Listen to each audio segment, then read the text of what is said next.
This is a lesson on Caesar's De Bello Gallico IV, chapter 23.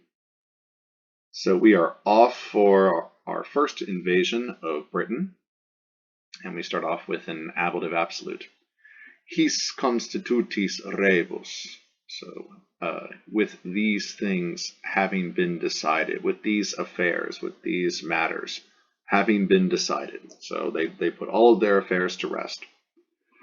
Nactus idoneam ad navigandum tempestatum tertia fere vigilia solvit, equitesque in ulteriorem portum progredi et naves conscendere et esse sequi iussit.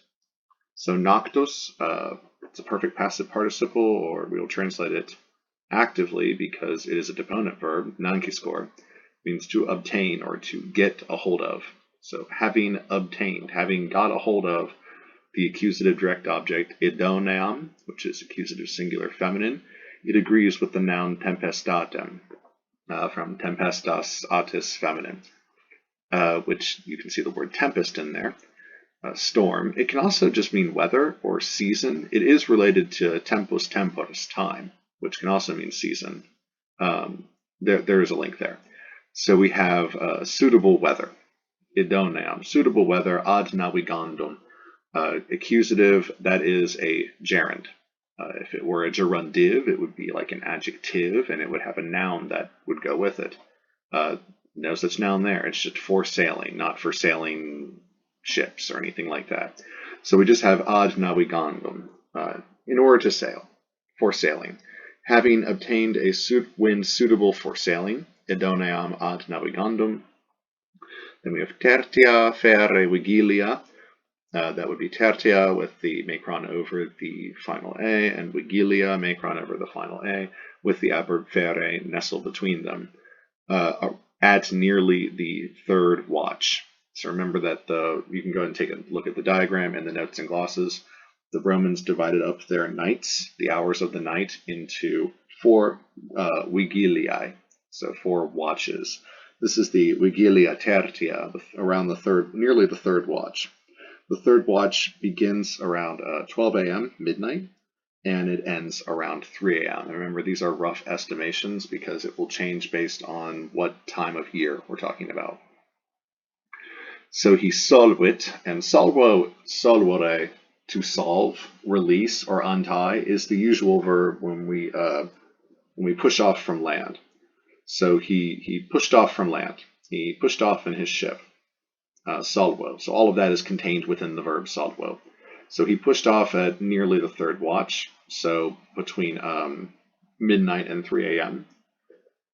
Equitesque and the cavalry, that could either be nominative or accusative. In ulteriorem portum progredi, there's an infinitive. In ulteriorem portum, into the further port, the one that is further away. At naves conscendere, naves, I would imagine, is the accusative direct object of conscendere, another infinitive, so progredi and conscendere. And then we have etse sequi, sequi, another infinitive. I would imagine that progredi, conscendere, and sequi are complementary infinitive. Actually, no, they are objective infinitives based upon iussit. So iussit from eubeo, eubere. He ordered, he bid. This, of course, would be Caesar.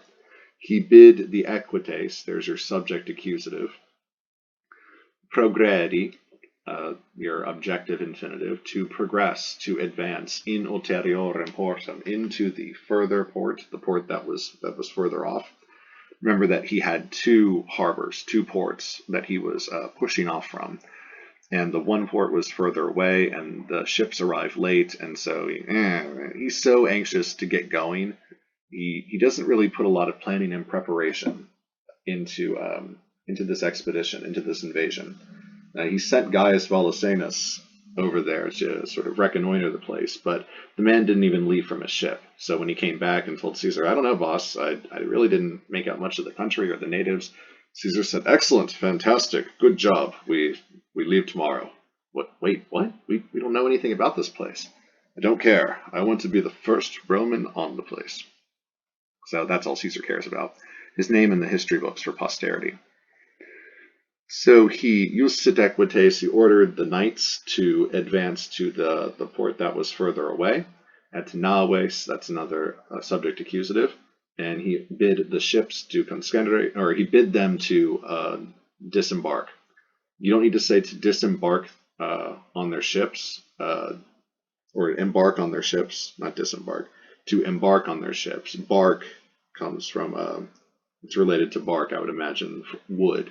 The French embark to means to get on a ship. You don't need to put ship with embark. It already has bark, ship in it.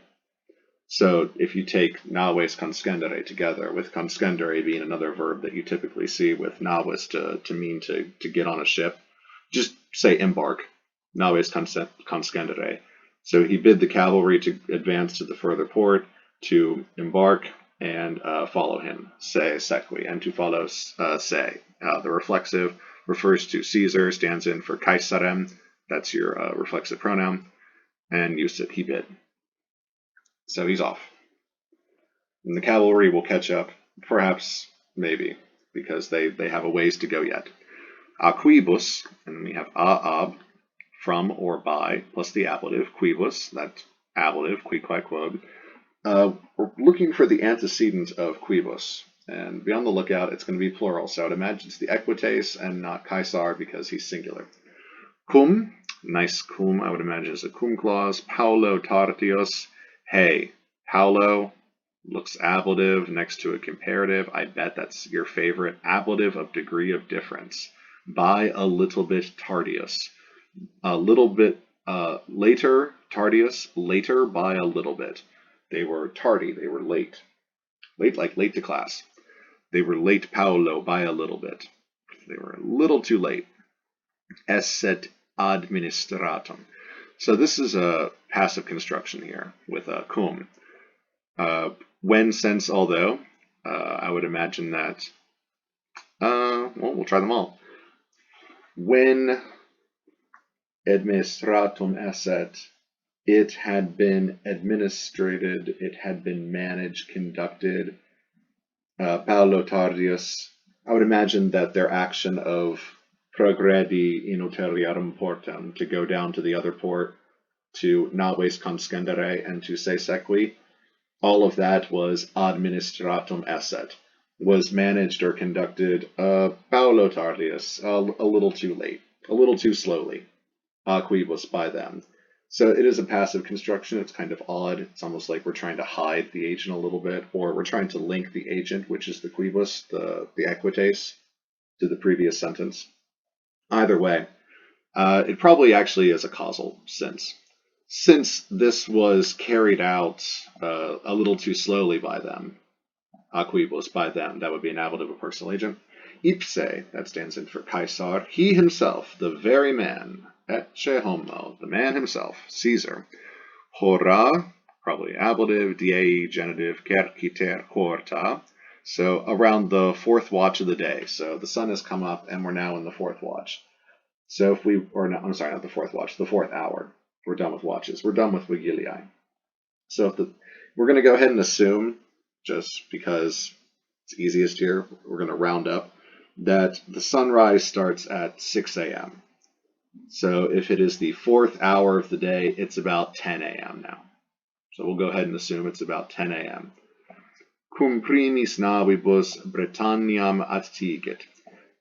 When he attigit, when he reached Britanniam, cum primus navibus, with his first ships. Notice it's not the army reached Britain. It's not, there's not a plural aspect. It's attigit. Ipse, he himself reached Britain with his first, yeah, I guess they came along too, with his first ships around the fourth hour of the day. Ha! Yes, I, ipse Caesar, yes, I did this. Attigit Britanniam, reached, touched on Britain. So he stuck his flag in Britain. Atque ibi in omnibus collibus expositas hostium copias armatas conspexit. And the welcome mat has been laid out for him. Atque ibi, and there, in that place, in omnibus collibus, on all of the hills, expositas, accusative plural, feminine, expositas, hostium, of the enemy, genitive plural, copias, accusative plural feminine. So the exposed, the on display, exposed, on display, copias, forces, armatas, armed forces, conspexit. That's the subject is still ipse, Caesar. So he reached Britain, and there on all the hills he caught sight of, conspexit, he saw with his own two eyes the expositas hostium copias armatas, the armed forces of the enemy, expositas, on full display. They're just standing there on the hills. And the colibs he's talking about are the cliffs of Dover. The pictures in the notes and glosses are very dark, and they really don't do the cliffs justice. So if you've not seen what they look like, please Google images, the cliffs of Dover. Cuius loci haec erat natura atque ita montibus angustis mare contenebatur, uti ex loci superioribus in litus tellum adigi posset, which is not good. Cuius, that is the relative, genitive, singular, could be any gender. It's a heteroclite, ius, what you call them. Loci, could agree with cuius, haec erat natura. This was the natura, the nature, the terrain. This was sort of the natural composition of the land, the lay of the land. The whole phrase you could say like the lay of the land of this place was such, or the lay of this place was such. Atque ita montibus angustis mare contenebatur, and the sea was contained so narrowly by these mountains, or by these narrow mountains, such that the ita cries out for the uti, which is the older form of ut, so we have a result clause. The nature of the place, the lay of the land, and the sea was hemmed in by these tall mountains, such that ex loci superioribus, from the higher ground, it's over, Anakin. So from the high ground in litus tellum adigi posset, a tellum, a weapon, posset, might be able, adigi, to be tossed, to be cast. You could say a weapon could be cast in litus onto the shore from the high ground. So that the hills of the cliffs of Dover, they're so close to the shore that if the Romans try and disembark, then the natives on the cliffs, all they have to do is throw their spears down. The Romans getting off their ships are within spear cast. And you don't want to get off here. Nothing ruins your disembarkation like getting a spear in the face. So, hunc ad egrediendum nequaquam idoneam locum arbitratus, good idea, dum reliquae naves eo convenierent ad horum nonam in ancoris expectavit. So, hunc ad egrediendum nequaquam idoneam locum arbitratus is a participial phrase. We're going to start with arbitratus in English. From arbitrary, we've seen this a million times. It's a deponent verb translated actively, though it looks like a perfect passive participle. Having thought, having judged or deemed, so having looked around, assessed the situation, and made a decision. Having thought, it's going to take an indirect statement.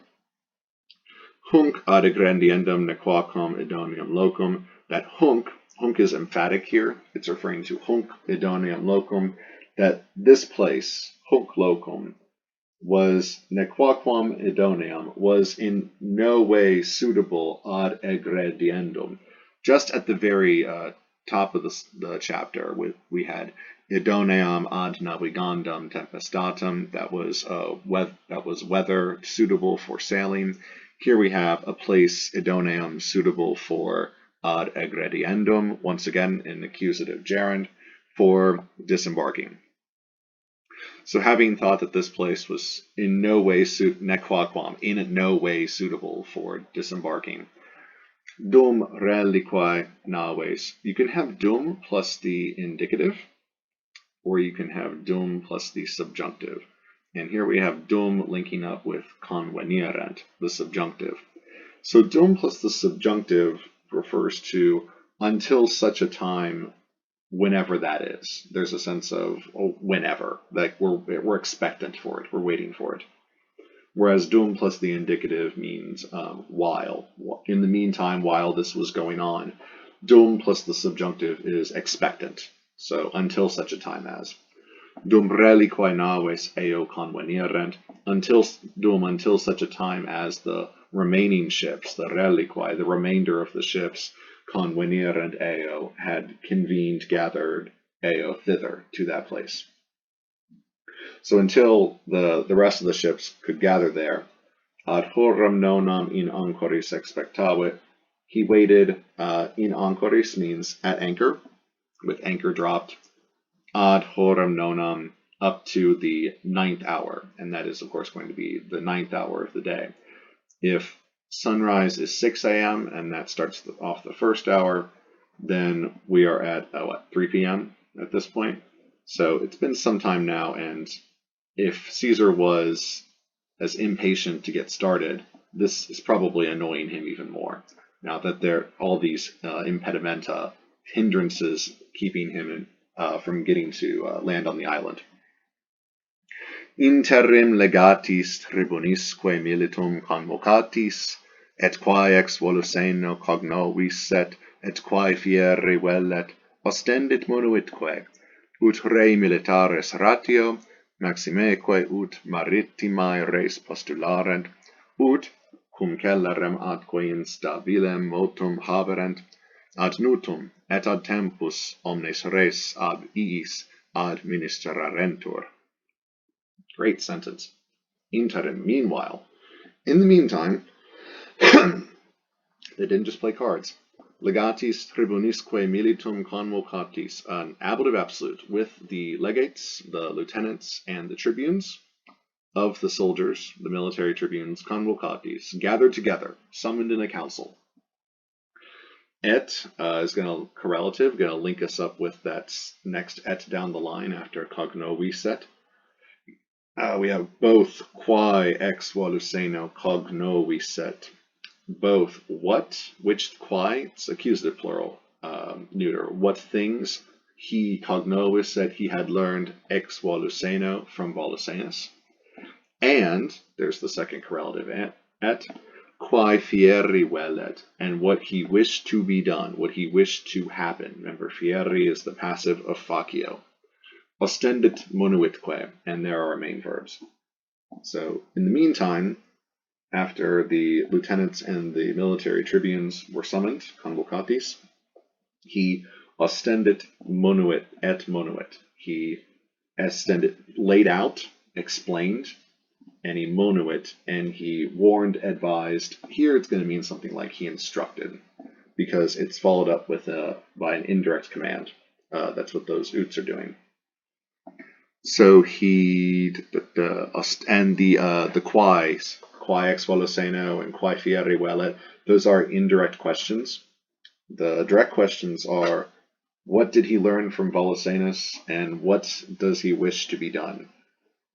Those are being indirectly framed by ostendit and monuitque, so that we get, he explained, ostendit, what he had learned from Volusenus and what he wished to be done, monuitque, and he instructed, and then what he instructed is followed by the ut, and it's actually that third ut. There's an ut here, an ut here, and an ut here, and really it's kind of the same ut when we repeat them, because there's a lot that happens here.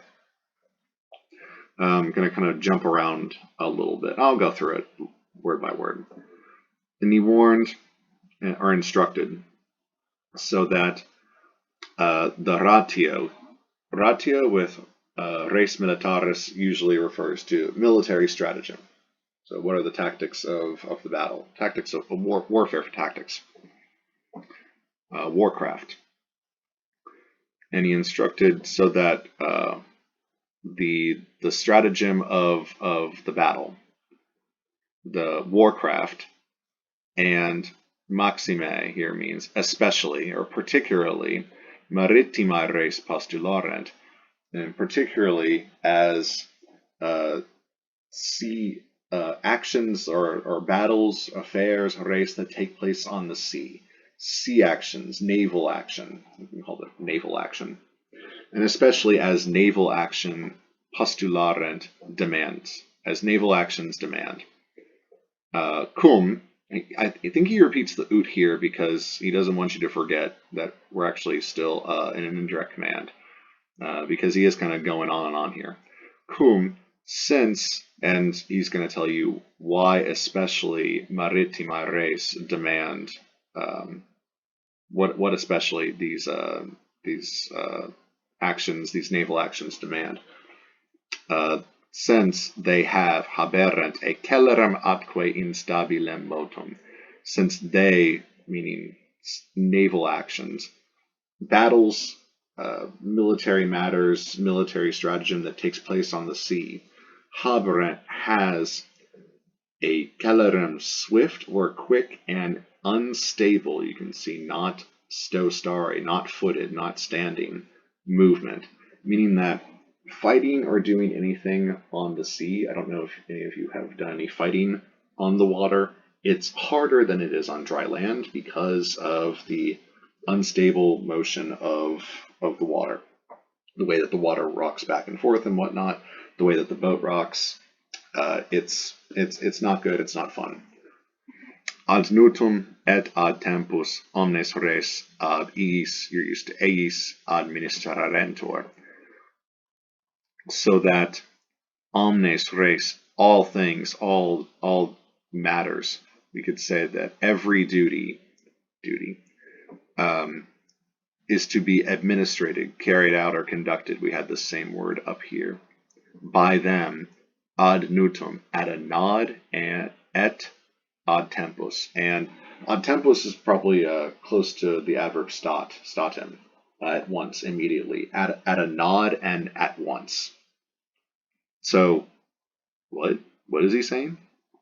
So, in the meantime, he gathered his lieutenants and his military tribunes together, and he explained what he had learned from Volsenius, which wasn't much, and what he wished, what he was wishing to be done, what to happen. And he instructed them so that omnes res, everything would be carried out by them at his nod, at a very nod, just at the slightest movement. You have to be very attentive at what Caesar's doing. If he gives you a slight movement, a slight signal, you have to be ready to act ad tempus, at a moment's notice. So that everything, every duty, every affair, every action would be carried out by them at his nod and at once. So that the military stratagem, and especially naval stratagem, demands, since it has or contains quick and unstable movement, meaning military action, fighting that takes place on the sea, has quick and unstable movement. His dimisis et ventum et aestum uno tempore nactus, secundum dato signo et sublatis ancoris, circiter milia passum, septem ab eo loco progressus, aperto ac plano litore naves constituit. So another ablative absolute, his dimisis, with these guys, the legatis and tribunisque militum, having been dismissed, so with all these guys dismissed, correlative 1 correlates to correlative 2, both the wind and the aestum. And aestum comes from aestus, that means the tide. And aestus means, its basic root means billowing, it's undulating. So that's where, if you see, the heat undulating on a hot summer day, it can also mean passion, ardor, swell, surge, and here it means tide. So the swelling of the tide. So these guys dismissed, both the wind and the tide, uno tempore, at once, at the same time, simultaneously. Nactus, we had for nactus again, perfect passive participle is deponent, like we did at the top. Having obtained both a Secundum is coming up, and it agrees with both ventum and istum, having attained both a favorable wind and tide at the same time.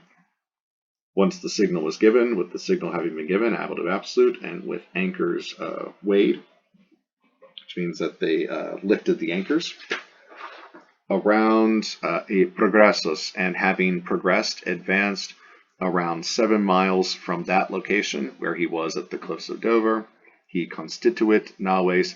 I would say he set up, or he beached his ships on an aperto at plane littere, on an open and level shore.